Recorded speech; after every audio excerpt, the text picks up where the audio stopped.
అందరికీ శుభోదయము. అన్ని పోటీ పరీక్షలకు పనికొచ్చే విధంగా మనము బిడ్ బ్యాంక్ లో ఉన్నటువంటి బిడ్స్ ను అనాలిసిస్ చేస్తున్నాము. దానిలో భాగంగా గత వీడియోలో 2 ప్రశ్నలను విశ్లేషణ చేసుకోవడం జరిగింది. ఇప్పుడు 3వ ప్రశ్న నుంచి వెళ్దాము. ఓకే, వెళ్ళడానికంటే ముందుగా టిఎల్జీ ఛానల్ ని ఎవరైనా సబ్స్క్రైబ్ చేసుకోకపోతే వెంటనే సబ్స్క్రైబ్ చేసుకోండి. మరి ఇంకా కొన్ని వీడియోలు మొత్తం కోర్సులు కావాలని అనుకుంటే డిస్క్రిప్షన్ లో లింక్ ఇవ్వడం జరిగింది. ఆ డిస్క్రిప్షన్ లో ఉన్నటువంటి లింక్ ద్వారా మరి ప్లే స్టోర్ లోని టిఎల్జీ స్టడీ సర్కిల్ అనేటువంటి యాప్ డౌన్లోడ్ చేసుకుని మరి మరిన్ని వీడియోల యొక్క సమాచారము పొందండి. ఓకే, మరి ఆల్రెడీ ఇంతకుముందు వీడియోలో 2 ప్రశ్నలు విశ్లేషించుకుందాం. ఇప్పుడు 3వ ప్రశ్నకి వెళ్ళిపోదాం. ఓకే, ఆల్రెడీ ఇంతకుముందు వీడియోలో 2వ ప్రశ్నకు సంబంధించి జాగ్రత్తగా గమనించాలి. 2వ ప్రశ్నకు సంబంధించి మలయో పొలినేషియన్ కుటుంబానికి సంబంధించి మలయో పొలినేషియన్ కుటుంబం అని ఏ భాషా కుటుంబానికి మరొక పేరు అనేది చెప్పుకున్నాం. దానిలో భాగంగా ఆన్సర్ వచ్చేసి ఆస్ట్రిక్ భాషా కుటుంబం అని చెప్పాను. ఆస్ట్రిక్ భాషా కుటుంబము.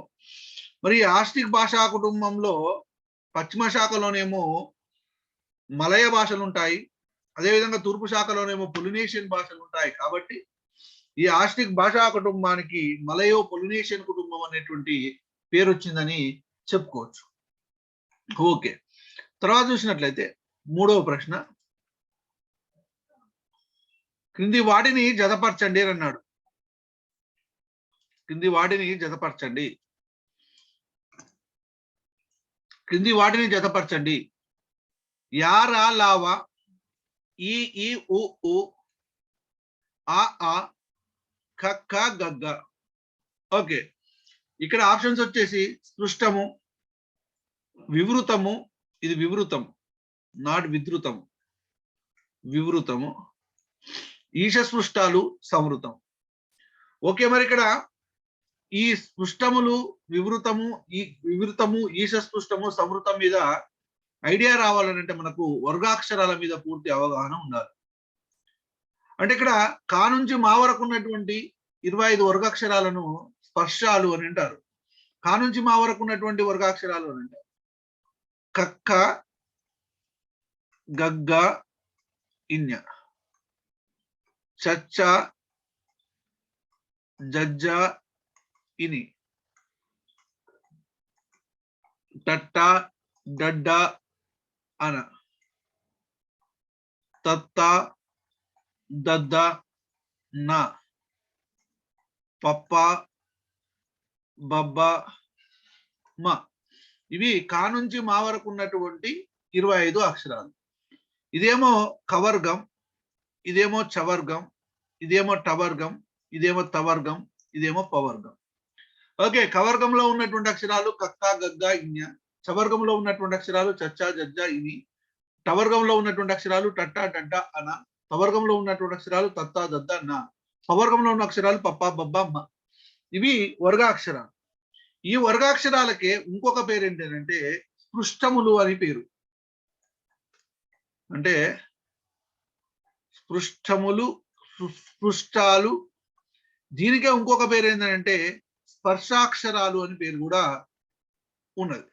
అంటే స్పర్శాక్షరాలు లేదా స్పృష్టాలు అనేటువంటి పేరు ఎందుకు వచ్చిందంటే వీటిని ఉచ్చరించినప్పుడు స్థానకరణాల యొక్క స్పర్శ సంపూర్ణంగా ఉంటుంది. మరి స్థానం అంటే ఏంది, కరణం అంటే ఏంటంటే ముఖయంత్ర అవయవంలో కదలనేటువంటి భాగాలకేమో స్థానాలు అని పేరు, ముఖయంత్ర అవయవంలో కదిలేటువంటి భాగాలకేమో కరణాలు అని పేరు. ఇది ముఖయంత్ర అవయవం. ఈ ముఖయంత్రంలో కదిలేవి కనబడుతున్నాయి, కదలని కనబడుతున్నాయి. కదలని వాటికేమో స్థానాలని పేరు, కదిలేటువంటి వాటికేమో కరణాలని పేరు. అంటే ఇప్పుడు మనము ధ్వనులను ఉచ్చరించేటప్పుడు ఈ స్థానకరణాల యొక్క స్పర్శ సంపూర్ణంగా ఉన్నటువంటి ఆ ధ్వనులను లేదా అక్షరాలను ఏమంటారు అని అంటే స్పర్శాలు లేదా వర్గాక్షరాలు లేదా స్పృష్టాలు అని అంటారు. అంటే ఇక్కడ స్పృష్టము అనేటువంటి దానికి చూసినట్లయితే ఇక్కడ ఏమున్నాయి మరి ఆన్సరు? స్పృష్టము అంటే యారా లావాలు ఇందులో లేవు, అచ్చులు అసలే లేవు, ఈ ఊ లేదు, ఆ లేదు, ఇంకా ఉన్నది ఏంది కక్క గగ్గ మాత్రమే ఉన్నది. కక్క గగ్గ మాత్రం, అంటే ఈ కక్క గగ్గ అనేటువంటివి స్పృష్టములు. అంటే 4వ దానికి, అంటే ఇక్కడ A is the correct answer. ఓకేనా. నెక్స్ట్ ఇంకా చూసినట్లయితే స్థానకరణాల యొక్క స్పర్శ కొద్దిగా, అంటే కొంచెం మాత్రమే, కొద్దిపాటి స్పర్శ మాత్రమే ఉన్నటువంటి ధ్వనులను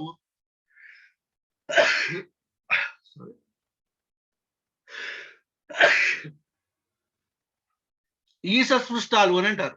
అంటే స్థానకరణాల యొక్క స్పర్శ కొద్దిగా మాత్రమే ఉన్నటువంటివి. ఇప్పుడు యారా లావాలు ఉన్నాయి, ఇవి అంతస్తములు, అంగిలి సహాయంతో ఉచ్చరించేటువంటి అక్షరాలు. కాబట్టి ఈ కొద్దిపాటి స్పర్శ మాత్రమే ఉన్నటువంటి స్పృష్టాలను ఈశ స్పృష్టాలు అని అంటారు.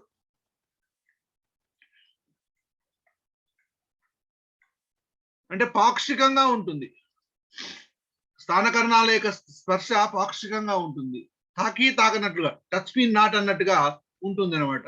అటువంటి అక్షరాలను ఈశ స్పృష్టాలు అని అంటారు. అవి యారా లావా, యారా లావా. మరి ఇంకా ఉచ్చరించేటువంటి సందర్భంలో జాగ్రత్తగా వినాలి. ఉచ్చరించేటువంటి సందర్భంలో హాస్యము సంవృతమైనప్పుడు, అంటే సంవృతమైనప్పుడు అని అంటే ఏంటంటే మూసుకున్నప్పుడు. ఇప్పుడు ఆ అన్నప్పుడు అన్నప్పుడు ఏమో హాస్యము వివృతమవుతుంది, అంటే హాస్యము తెరుచుకుంటుంది. అంటే హాస్యము తెరుచుకున్నప్పుడు, వివృతమైనప్పుడు, అంటే ఈ హాస్య కుహరం అంటే ఈ నోటి భాగము వివృతమైనప్పుడు ఉచ్చరించే ధ్వనులను ఏమంటారంటే వివృతము అని అంటారు. వివృతము అంటారు. అంటే ఆలు వివృతాలు. అదేవిధంగా చూసినట్లయితే సంవృతం అని అంటే కొద్దిగా అన్నమాట. అంటే ఉచ్చరించబడేటువంటి ధ్వనులు హాస్యం సంవృతమైనప్పుడు కొంచెం మూసుకొని ఈ ఊ అని అన్నప్పుడేమో వాటిని సంవృతాలు అని అంటారు. సంవృతాలు. హాస్యము సంవృతమైనప్పుడు ఉచ్చరింపబడేటువంటి ధ్వనులేమో సంవృతాలు, హాస్యము వివృతమైనప్పుడు ఉచ్చరింపబడేటువంటి ధ్వనులేమో వివృతాలు, కానుండి మా వరకు ఉన్నటువంటి అక్షరాలనేమో స్పర్శాలు లేదా వర్గాక్షరాలు లేదా సంవృతాలు అని అంటారు. తర్వాత స్థానకరణాల యొక్క స్పర్శ కొద్దిపాటిగా మాత్రమే ఉన్నట్లయితే ఆ ధ్వనులను ఏమంటారనంటే ఈసస్పృష్టాలు అని అంటారు. ఈసస్పృష్టాలు. కానుండి మా వరకు గల 25 అక్షరాలను స్పృష్టాలు అని అంటారు. 25 అక్షరాలు ఈ స్పృష్టాలు లేదా స్పర్శాక్షరాలు లేదా వర్గాక్షరాలు అని పేరు. స్థానకరణాల యొక్క స్పర్శ కొద్దిపాటి మాత్రమే ఉన్నట్లయితే ఆ ధ్వనులను ఈసస్పృష్టాలు అని అంటారు. హాస్యం సంవృతమైనప్పుడు ఉచ్చరించేటువంటి ధ్వనులను సంవృతాలు అంటారు. హాస్యం వివృతమైనప్పుడు ఉచ్చరించేటువంటి ధ్వనులను వివృతాలు అని అంటారు. ఓకే, ఇప్పుడు ఒక క్లారిటీ వచ్చేసింది, జాగ్రత్తగా గమనించండి. యారా లావాలను ఏమంటారు? ఈసస్పృష్టాలు. ఈ ఊలు ఏంటివి? సంవృతాలు. ఆలు ఏంటివి? వివృతాలు. కక్క గగ్గాలు ఏంటివి? స్పృష్టములు. అంటే ఒకటో దానికి ఆన్సర్ వచ్చేసి సి, 1 సి, 2 డి,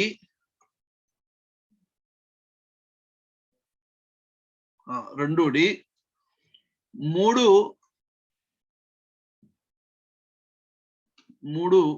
బి,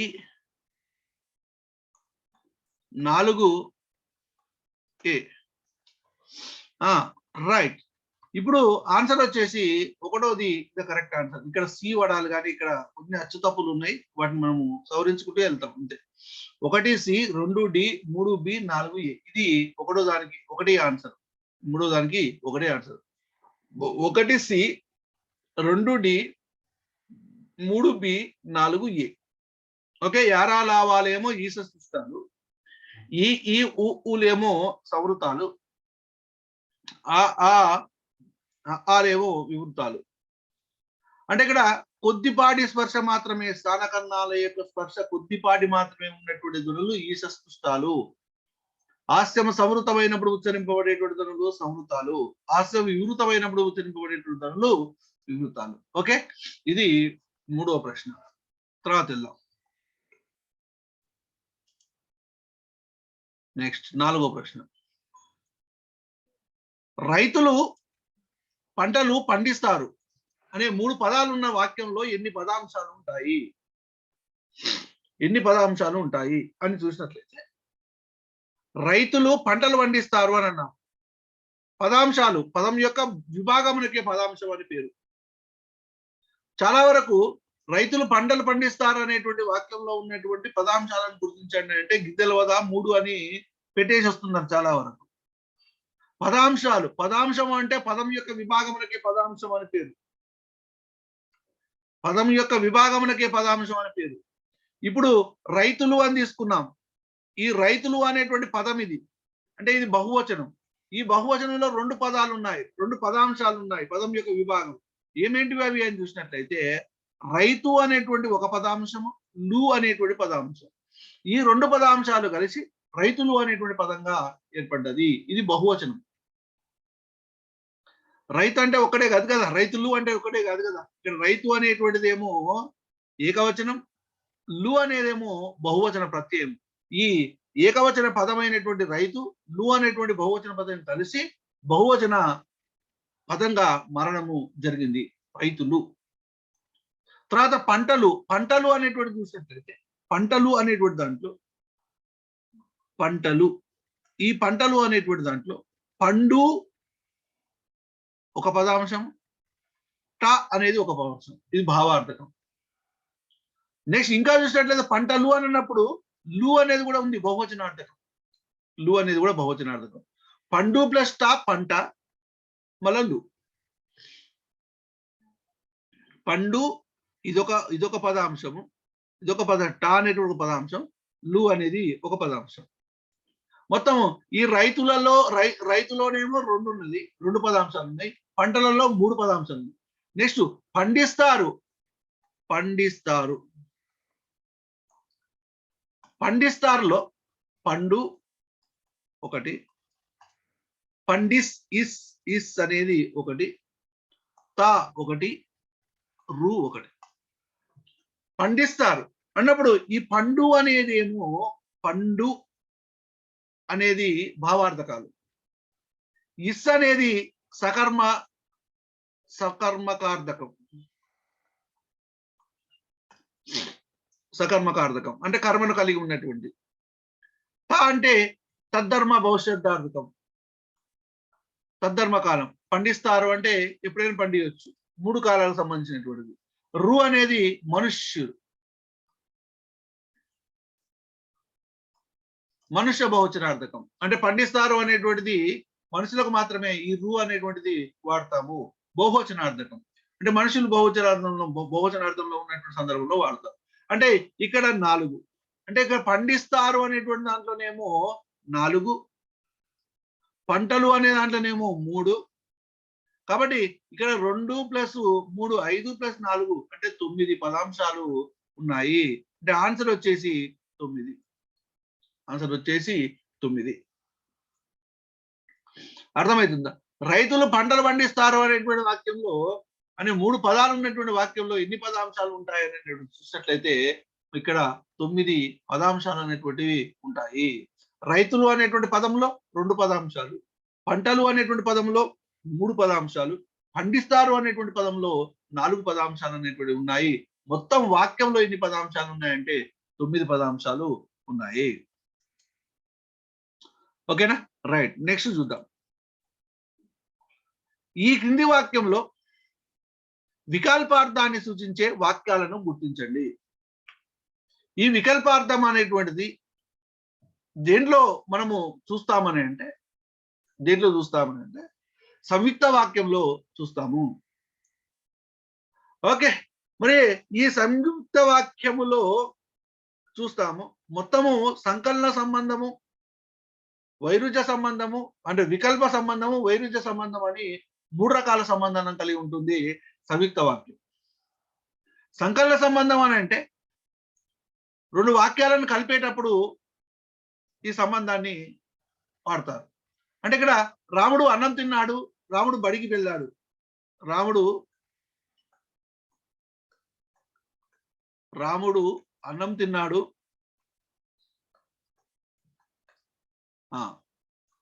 రాముడు బడికి వెళ్ళాడు. ఈ రెండు సామాన్య వాక్యాలు. అసలు సంయుక్త వాక్యం అని అంటే రెండు లేదా అంతకన్నా ఎక్కువ సమాన ప్రతిపత్తి గల వాక్యాలు కలిసి ఏకవాక్యంగా రూపొందినట్లయితే ఆ వాక్యానికి సంయుక్త వాక్యం అని పేరు. ఈ సంయుక్త వాక్యానికి మరొక పేరు మహావాక్యం అనేటువంటి పేరు కూడా ఉన్నది. రెండు లేదా అంతకన్నా ఎక్కువ సమాన ప్రతిపత్తి గల వాక్యాలు కలిసి ఏకవాక్యంగా రూపొందినట్లయితే ఆ వాక్యమునకు సంయుక్త వాక్యం అని పేరు. ఈ సంయుక్త వాక్యం ఏర్పడేటప్పుడు మూడు రకాల సంబంధాలు అనేటువంటివి మనకు కనబడుతూ ఉంటాయి. దానిలో భాగంగా ఒకటి సంకలన సంబంధము, రెండు వికల్ప సంబంధము, మూడు వైరుధ్య సంబంధం. సంకలన సంబంధము, వికల్ప సంబంధము, వైరుధ్య సంబంధం అంటే జాగ్రత్తగా గమనించాలి. సంకలన సంబంధం అంటే రెండు వాక్యాలను కలిపేటప్పుడు ఈ సంకలన సంబంధం ద్వారా కలపడం జరుగుతుంది. ఎట్లా? ఈ మధ్యలో మరియు అనేటువంటి పదాన్ని కూడా ఉపయోగిస్తారు, గాక అనేటువంటి పదాన్ని కూడా ఉపయోగిస్తారు సంకలన సంబంధంలో. మరియు గాక. మరి వికల్ప సంబంధాన్ని సూచించడానికి, వికల్పార్థాన్ని సూచించడానికి వాక్యాల మధ్యలో లేక, లేకపోతే అనేటువంటి శబ్దాలు ప్రయుక్తమవుతాయి. మరి వాక్యము వికల్పము పదబంధ వికల్పంగా పరివర్తన చెందినప్పుడు వికల్పాన్ని చెప్పినటువంటి పదబంధాలన్నిటికీ ఏమొస్తుందనంటే ఓ అనేటువంటిది వస్తుంది పదాల యొక్క చివర. డిఎస్సి నోటిఫికేషన్ రేపు వస్తుంది, డిఎస్సి నోటిఫికేషన్ మాపు వస్తుంది అని అన్నాము, లేకపోతే ఎల్లుండి వస్తుంది. డిఎస్సి నోటిఫికేషన్ వికల్పం అన్నమాట, ఒకదానికొకటి సంబంధం ఉంటూనే డిఎస్సి నోటిఫికేషన్ రేపు వస్తుంది, డిఎస్సి నోటిఫికేషన్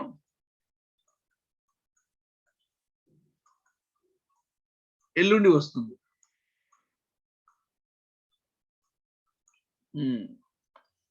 ఇప్పుడు ఈ రెండింటి కలపాలి. వికల్ప సంబంధం ఉంది అంటే డౌట్, ఈ రోజు వస్తుందా రేపు వస్తుందా అనేటువంటి తెలియదు, అంటే సరిగ్గా చెప్పలేనటువంటి అంశాలు అన్నమాట, అవి వికల్పార్థం. ఈ డిఎస్సి నోటిఫికేషన్ రేపో ఎల్లుండో వస్తుంది అన్నా. అంటే ఈ వికల్పార్థాన్ని సూచించేటువంటి పదాలన్నింటికి ఏమొస్తుందని అంటే చివర్లా ఓ వస్తుంది. లేకపోతే డిఎస్సి నోటిఫికేషన్ రేపు లేకపోతే ఎల్లుండి వస్తుంది అనొచ్చు. డిఎస్సి నోటిఫికేషన్ రేపు లేక ఎల్లుండి వస్తుంది అంటే లేకపోతే అనేటువంటి పదాలను ఉపయోగించవచ్చు వికల్ప సంబంధంలో. వికల్పార్థాన్ని సూచించేటువంటి పదాల యొక్క చివర్లా ఓ అనేటువంటి శబ్దం చేర్చొచ్చు. ఓకేనా? రైట్. మరి ఇప్పుడు ఇది వికల్పార్థం. వైరుధ్య సంబంధం అని అంటే రెండు వాక్యాల మధ్యలో వైరుధ్యం ఉన్నట్లయితే దానికి వైరుధ్య సంబంధం అని వచ్చు. ఈ వైరుధ్య సంబంధాన్ని సూచించేటువంటి వాక్యాల మధ్యలో కానీ అనే పదాన్ని చేర్చాలి. సమంత అందగత్తె, లేకపోతే రాణి అందగత్తె, రాణి పొగరుబోతు అన్నాం. అప్పుడు ఈ రెండు వాక్యాల మధ్యలో కొంచెం వైరుధ్యం ఉన్నది, ఈ రెండింటి వాటి కలపాలి. రాణి అందగత్తే కానీ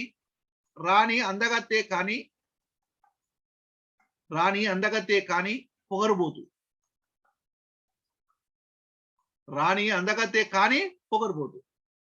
అందగత్తెనే ఏమే కానీ పొగరుబోతు,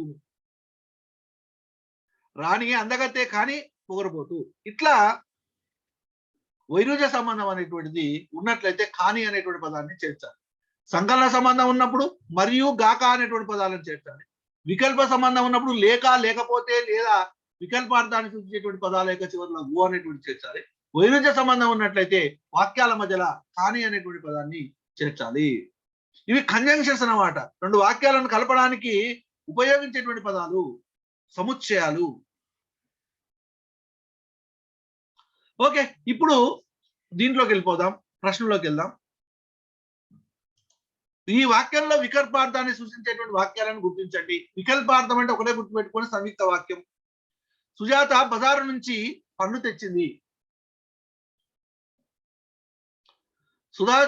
సుజాత బజారుకు వెళ్ళింది. సుజాత బజారుకు వెళ్ళింది. సుజాత పండు తెచ్చింది. ఇక్కడ వికల్పార్థం అనేటువంటి మనకి ఏమీ కనపడతలేదు. సుజాత సుశీల తిట్టుకున్నారు. ఇక్కడ కూడా మనకు ఏమీ కనపడతలేదు. సంకలన సంబంధం లాగానే కనపడుతుంది. సుబ్బారావు రేపో ఎల్లుండో 4 రోజుల తర్వాతను వస్తాడు. ఓకే, ఇది వికల్పార్థం. చూడండి, ఓ ఓ ఓ ఓ. అతడు కాంగ్రెస్ నాయకుడో కాదో, ఓ ఓ. ఈ రెండు వికల్పార్థం. ఆన్సర్ వచ్చేసి 3, 4. 3, 4. ఆన్సర్ వచ్చేసి 3, 4. సుజాత బజార్ నుంచి వచ్చి, ఇట్లా అనాలి, బజార్ నుంచి వచ్చి పండ్లు తెచ్చింది. బజారుకు వెళ్ళి పండ్లు తెచ్చింది అంటే ఇది సంశిష్ట వాక్యం అవుతుంది. సంశిష్ట వాక్యం అవుతుంది. సుజాత బజారుకు వెళ్ళి బజార్ నుంచి పండ్లు తెచ్చింది అంటే ఇది సామాన్య వాక్యమే. సుజాత సుశీల తిట్టుకున్నారు, ఇద్దరు, సామాన్య వాక్యమే. సుబ్బారావు రేపో, సుబ్బారావు ఎల్లుండో, సుబ్బారావు రేపో ఎల్లుండో 4 రోజుల వికల్పార్థాన్ని సూచించేటువంటిది. అంటే కరెక్ట్ గా విషయాన్ని చెప్పలేకపోవడం అన్నమాట. ఓకే, ఇది వికల్పార్థం. 3 సంబంధాలు: సంకలన సంబంధం, వికల్ప సంబంధం, అదేవిధంగా వైరుధ్య సంబంధం. ఓకే, ఇది క్లియర్ మీకు. తర్వాత చూసినట్లయితే నవ్వులాట నవ్వుటాలగా మారడము ఏ రకమైనటువంటి ధ్వని పరిణామం? ఈ ధ్వని పరిణామం అనేటువంటిది మనకు భాషాశాస్త్రంలో భాగంగా అత్యంత ముఖ్యమైనటువంటి అంశం, టాపిక్. నవ్వులాట అని అన్నాడు. నవ్వులాట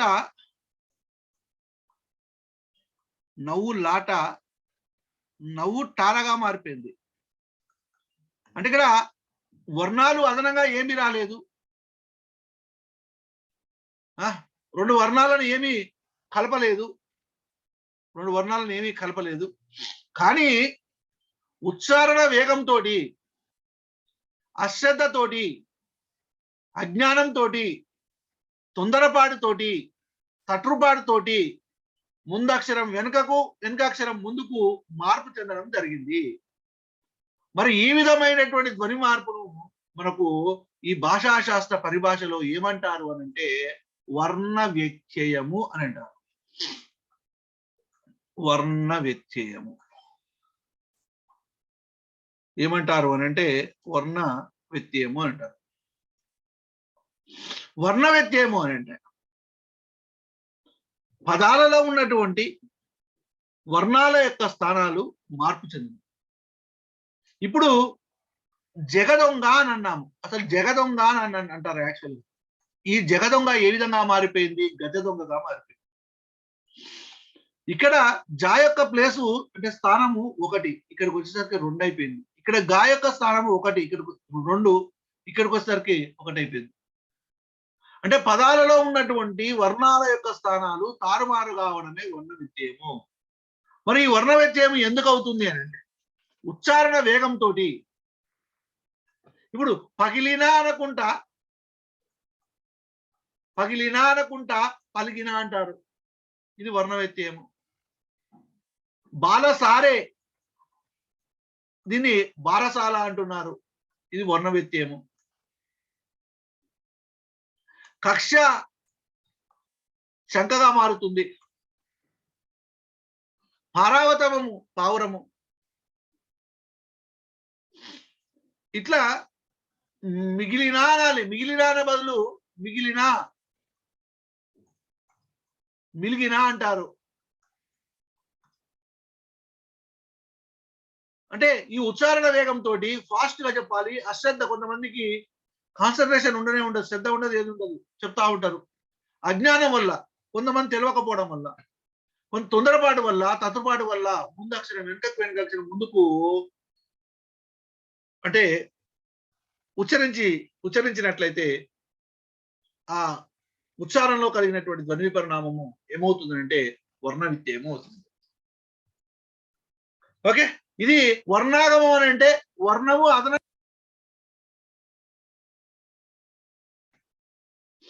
ఏవైనా రెండు వర్ణాలు కూడడము వర్ణ సమీకరణం,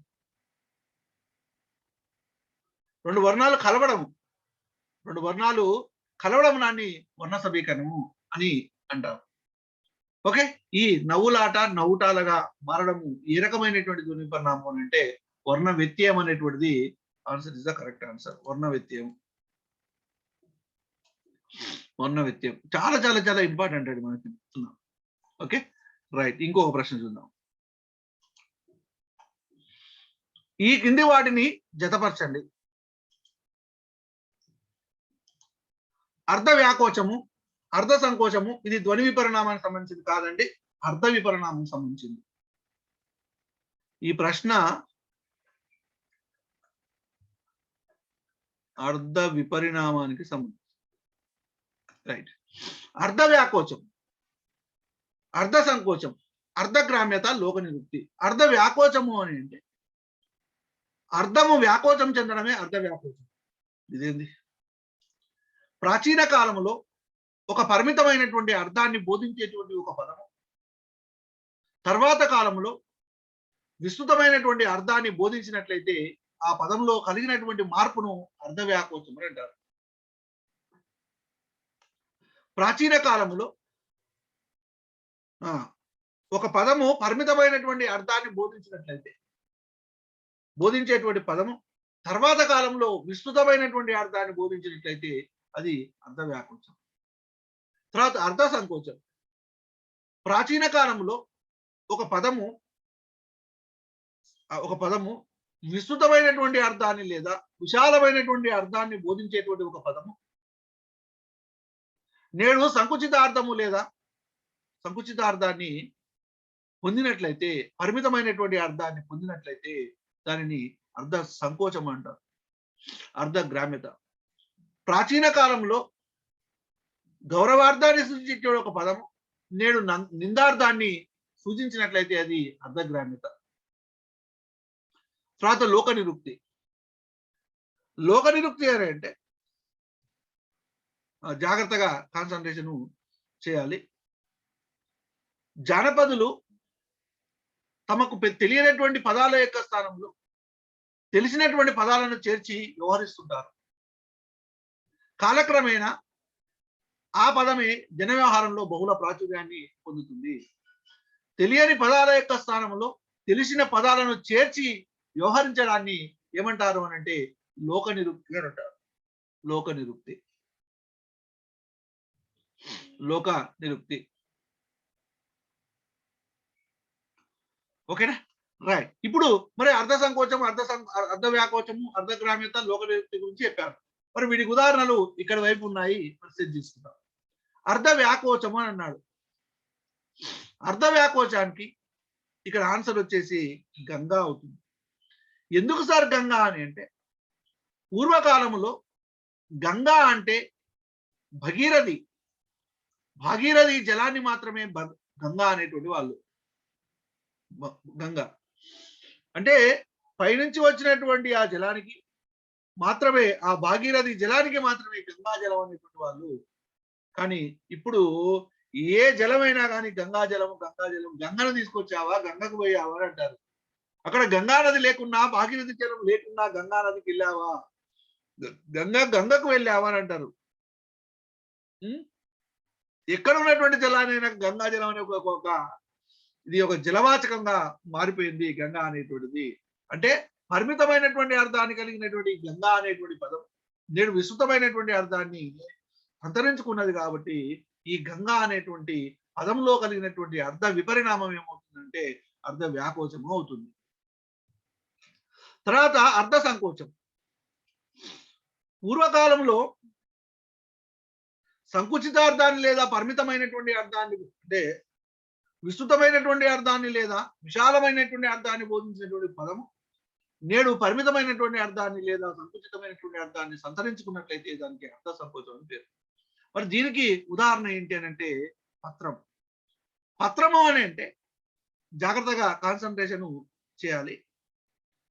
పూర్వకాలంలో పత్రము అంటే ఆకు, పర్ణం, ఆకులు, పర్ణాలు అనేటువంటి అర్థం ఉండేది. నేడు అది సంకుచితార్థాన్ని పొంది రుణపత్రంగా మారింది. రుణపత్రం అంటే అప్పుపత్రం. ఆ పత్రం రాసుకున్నారా అని అంటారు. ఇట్లా అర్ధగ్రామ్యత.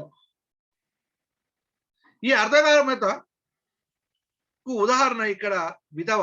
విధవ అంటే ఇక్కడ పూర్వ సువాసిని అని అర్థం. అంటే వివాహము కాక ముందుకు సువాసనలు వెదజల్లేటువంటి ఒక స్త్రీ. ఇప్పుడు ఆ విధవ అనేటువంటి పదము ఒక గౌరవార్థాన్ని సూచించబడేటువంటి విధవ అనేటువంటి పదము నేడు నిందార్థంలో వాడబడుతుంది కాబట్టి ఇది అర్ధగ్రామ్యత. తర్వాత లోక నిరుక్తికి ఉదాహరణ నారద సింహాచలం. పూర్వకాలంలో ఈ సింహాచలం అనేటువంటి ప్రాంతంలో ఒక రైల్వే స్టేషన్ ఉండేది. ఆ రైల్వే స్టేషన్ కు తూర్పులో ఉన్నటువంటి సింహాచలాన్ని అంటే ఉత్తరాన ఉన్నటువంటి సింహాచలాన్ని నార్త్ సింహాచలము అనేవాళ్ళు. నార్త్ సింహాచలం అనేవాళ్ళు. ఈ జానపదులు నార్త్ అనేటువంటి పదము తెలియక వాళ్ళకు తెలిసినటువంటి నారద అనేటువంటి పదాన్ని చేర్చి నారద సింహాచలంగా వ్యవహరించారు. తర్వాత జన వ్యవహారంలో బహుళ ప్రాచుర్యాన్ని పొందడం జరిగింది. ఈ నారద సింహాచలం అని చెప్పడమే కాకుండా జానపదులు ఒక కథను కూడా సృష్టించారు. పూర్వపు సింహాచలం కొండల్లో నారదుడు సంచరించాడు కాబట్టి ఈ ప్రాంతానికి నారద సింహాచలం అనేటువంటి పేరు వచ్చినది అనేటువంటి కూడా మరి ఒక స్టోరీని సృష్టించడము జరిగింది. ఓకేనా, రైట్. ఇట్లా మనము చెప్పుకోవచ్చు. ఒకటో దానికి ఆన్సర్ వచ్చేసి డి, రెండో దానికి ఆన్సర్ వచ్చేసి సి, మూడో దానికి అర్ధగ్రామ్యతకు ఆన్సర్ వచ్చేసి బి, నాలుగో దానికి ఏ. డిసిబిఏ అంటే ఆన్సర్ ఇక్కడ 2 is the correct answer. 2 is the correct answer. Okay,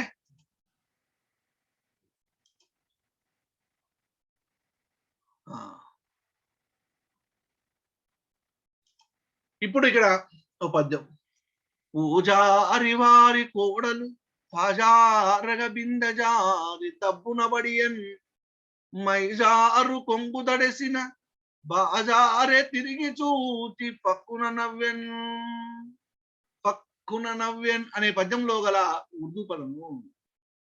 పూజారి వారి కోడలు తాజారగా బిందజారి దబ్బునబడియన్ మైజారు కొంగు దడసిన బాజారే చూచి తిరిగి చూచి పక్కున నవ్వెను అనే పద్యంలో ఉర్దూ పదము చూసినట్లయితే ఇది బజారు అనేటువంటిది ఉర్దూ పదం.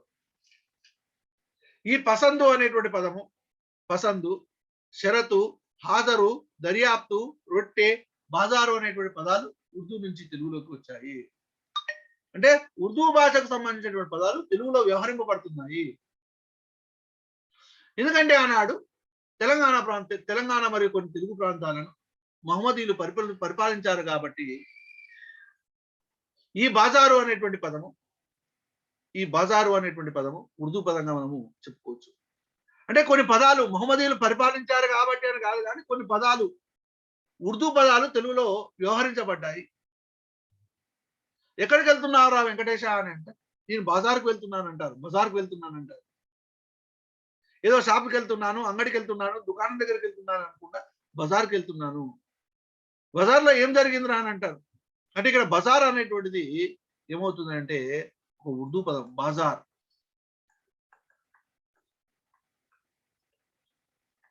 చూడండి, ఒక్కొక్క ప్రశ్నను ఎక్స్ప్లెయిన్ చేసుకుంటూ పోతుంటే ఎన్ని విషయాలు మనకు తెలుస్తున్నాయి. ఇట్లా మనకు ప్రతిరోజు కొన్ని బిట్స్ ఎక్స్ప్లెయిన్ చేసుకుంటూ వెళ్తానండి. ఓకే, ఈ వీడియోలో ఇంతవరకు చాలు.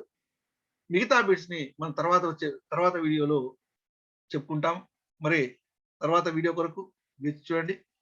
మరి తర్వాత వీడియో అప్లోడ్ చేసినప్పుడు మీకు సమాచారం తెలవాలంటే తప్పనిసరిగా టీఎస్జీ ఛానల్ ని సబ్స్క్రైబ్ చేసుకోవాలి. పక్కకున్నటువంటి గంట సింబల్ నొక్కాలి.